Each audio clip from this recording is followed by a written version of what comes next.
ഹരേ രാമ രാമ രാമ ഹരേ ഹരേ ഹരേ കൃഷ്ണ കൃഷ്ണ കൃഷ്ണ ഹരേ ഹരേ.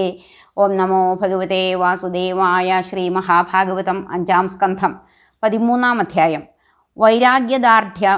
വൈരാഗ്യദാർഢ്യാർത്ഥം സംസാരത്തെ കാടായി വർണ്ണിക്കുന്നു. ഹരേ.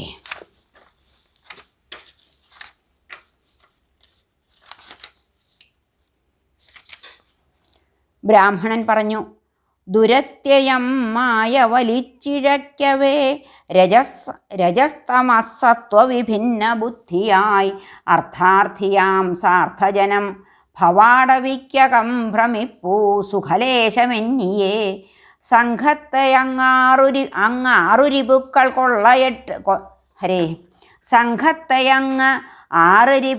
കൊള്ളയിട്ടിടുന്നു നേതാവ് അസമർത്ഥനാകയാൽ.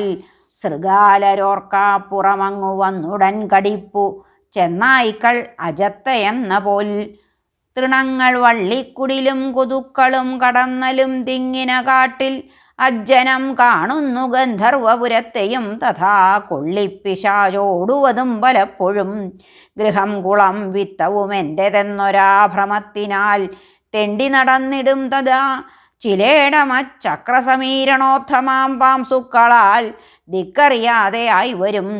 ചീവീടു തൻ കർക്കശമാം രവത്തിലും കൂമൻ്റെ അമ്മൂളലിലും ഭയന്നുപോം. വിശന്ന് കായ്ക്കാത്ത മരങ്ങളാർന്നിടും ദാഹിച്ചു പായും കാനൽ നീരിനായി. പരസ്പരം തിന്നുവതിന്നൊരുങ്ങിടും കുതിച്ചു ചാടും വിജലം പുഴയ്ക്കകം. ദാവാഗ്നിയാൽ മെയ്കരിയും ചിലപ്പോഴാ യക്ഷാദ്യർ തൻ കയ്യിൽ അമുഴ്ന്നുകേണിടും. തട്ടിപ്പറിക്കും ചില ശൂരർ വിത്തം അന്നേരം ഹതാശം നിലതെറ്റി വീണുപോം. പിന്നീടു ഗന്ധർവപുരം ചിലപ്പോഴാർന്നിടും തഥാ തെല്ലിടമോദമാർന്നിടും. കുന്നേറവേ കാലിനു കൂർത്തമുള്ളുമക്കല്ലും തറച്ചേറെ വലഞ്ഞുപോം അവർ. കാളും വിശപ്പാൽ സകുടുംബമാർത്തരായി ചീറും വൃഥാ ദാരസുതാദ്യരോടുമേ. തഥാ മലമ്പാമ്പു വിഴുങ്ങി ബോധമെന്നിയേ കിടക്കും ചിലവേള കാടതിൽ. സർപ്പം കടിച്ചും ചിലവേള നീരഴാക്കിണറ്റിൽ വീണും വലയും ക്രമാധികം. തേൻതുള്ളി തേടി പലവേള ഈച്ച തൻ കുത്തേറ്റു ദണ്ഡിച്ചതു സംഭരിക്കുകിൽ തഞ്ചത്തിൽ ഊക്കേറിടുമന്യർ വന്ന് അതും കവർന്നു പോവും. ഇങ്ങനെയും കുഴങ്ങിടും. ചൂടും തണുപ്പും ചിലവേള മാരിയും കാറ്റും പൊറുക്കാൻ കഴിയാതെ വന്നിടും. പരസ്പരം ചില്ലറ വല്ലതും കൊടുത്തിടഞ്ഞു തമ്മിൽ കലഹം പെരുത്തിടും. ഇടയ്ക്കിടെ കൈമുതൽ തീർന്നു പോവും. തഥാ കിടപ്പിരിപ്പൂൺ കുളിയൊന്നുമെന്നിയേ ഇരുന്നു നോക്കും. പരവിത്തകാംക്ഷയാൽ വരുത്തുമേവം നിജമാനഹാനിയും. ധനം പ്രമാണിച്ചു പിണങ്ങിയോരുമായി വിവാഹബന്ധത്തിലേർപ്പെടേണ്ടതായി വരും ചിലപ്പോൾ. അതുമൂലവും പലേ വിപത്തിലും പെട്ടു മരിച്ച പോലെയാം. വിപന്നരായോരെ അതാതിടം വിടും. തുടർന്നിടും ചേർന്നവരൊത്തു യാത്രയും മടങ്ങിടാതെ അന്തിമലക്ഷ്യമാർന്നിടാതെയും നടത്തുന്നിതു യാത്ര ഇപ്പോഴും. സുധീരരായി ദിഗ്ഗജവീരരെയുമേ ജയിക്കിലും സ്വാർത്ഥികളായി പരസ്പരം വഴക്കടിച്ചിഭുവി വീഴും. ആരുമാർന്നിടായതീന്ദ്രർക്കെഴുമപ്പദം ധ്രുവം. ലതാഭുജാലംബമുടും തദാശ്രയദ്വിജങ്ങൾ തൻ അസ്ഫുടഗീതമാധ്വിയിൽ നിമഗ്നരായി സിംഹഭയാർത്തരായി ബകം കഴുക്കൾ തൊട്ടുള്ളവയൊത്തു ചേർന്നിടും. ചതിക്കുമക്കൂട്ടർ തുടർന്നു ഹംസസംഗമത്തിലും തൃപ്തി വരാതെ മൊച്ചയെ സമാശ്രയിച്ച കളിയിൽ സുഖിച്ചു മൃത്യുവേയും ഓർക്കാതെ ഇളിച്ചു വാണിടും.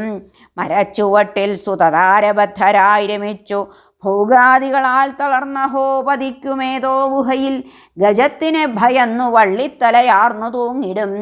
വിപത്തിൽ നിന്നെങ്ങനെയോ വിമുക്തനാകിലും സ്വസംഘത്തെ അവൻ തിരഞ്ഞുപോം. ഒരുത്തരും മായയണച്ചൊരി കടൽക്കരയ്ക്കലെത്താതെ വലഞ്ഞു കേഴുകയാം.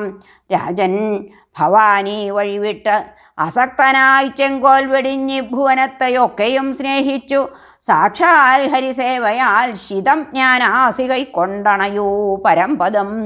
രാജാവ് പറഞ്ഞു, അഹോ നൃജന്മം നിഖിലോത്തമം ജഗത്തിതിങ്കലല്ലാതെ മുകുന്ദസേവയാൽ വിശുദ്ധരാം നിൻവിധമുള്ള ഭക്തർ തൻ സമാഗമം മറ്റെവിടം ലഭിച്ചിടും.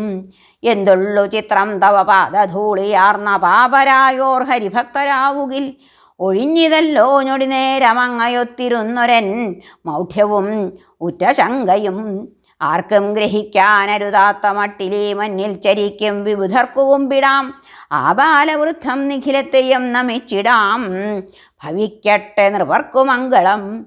ശ്രീശുകൻ പറഞ്ഞു, അല്ലയോ ഉത്തരാസുതനായ മഹാരാജാവേ, തന്നെ ആദ്യം അത്ര ഗൗനിച്ചില്ലെങ്കിലും സിന്ധുപതിയായ ആ രഘുഗണനോട് പരമകാരുണികതയാൽ ഇങ്ങനെ ആത്മതത്വം ഉപദേശിക്കുകയും അദ്ദേഹത്താൽ ആദരപൂർവം അഭിനന്ദിക്കപ്പെടുകയും ചെയ്ത ശേഷം മഹാനുഭാവനും നിറഞ്ഞുകിടക്കുന്ന മഹാസമുദ്രം പോലെ ശാന്തങ്ങളായ ഇന്ദ്രിയവൃത്തികളോടും അന്ധകരണത്തോടും കൂടിയവനുമായ ആ ബ്രഹ്മർഷിപുത്രൻ ഈ ഭൂമിയിൽ അങ്ങനെ ചുറ്റി നടന്നുകൊണ്ടേയിരുന്നു. ആ സൗവീരവതിയാവട്ടെ മഹാനായ ആ ഭരതർഷിയിൽ നിന്ന് ആത്മജ്ഞാനം നേടുകയും അവിദ്യയാൽ ആരോപിതമായ ദേഹാത്മബുദ്ധിയെ സന്ധ്യജിക്കുകയും ചെയ്തു. രാജൻ ഭഗവത് ഭക്തന്മാരെ ആശ്രയിക്കുന്നത് കൊണ്ടുണ്ടാവുന്ന നേട്ടം ഇതാണ് എന്ന് ധരിച്ചാലും. അല്ലയോ ഭക്തോത്തംസമേ, വിവേകികൾക്കു മാത്രം മനസ്സിലാവുന്ന വ്യംഗ്യഭാഷയിൽ ബഹുവിജ്ഞനായ അങ്ങ് ജീവലോകത്തിൻ്റെ സംസാരഗതിയെപ്പറ്റി ഇവിടെ വിസ്തരിച്ചത് അവ്യുത്പന്നമതികൾക്ക് ദുർഗ്രഹമായിട്ടാണ് ഇരിക്കുന്നത്. ദുരധിഗമമായ ആ വിഷയത്തിൻ്റെ അർത്ഥം വേണ്ടത്ര വ്യക്തമാകത്തക്കവണ്ണം ഈയുള്ളവനെ പറഞ്ഞു മനസ്സിലാക്കിക്കാൻ അങ്ങേക്ക് കനിവുണ്ടാവണമേ എന്ന് ഞാൻ പ്രാർത്ഥിക്കുന്നു. ഹരേ നമഃ. ശ്രീകൃഷ്ണാർപ്പണമസ്തു. 13-ാം അധ്യായം കഴിഞ്ഞു. സർവത്ര ഗോവിന്ദനാമ സങ്കീർത്തനം. ഗോവിന്ദ ഗോവിന്ദ. ഹരേ നാരായണ.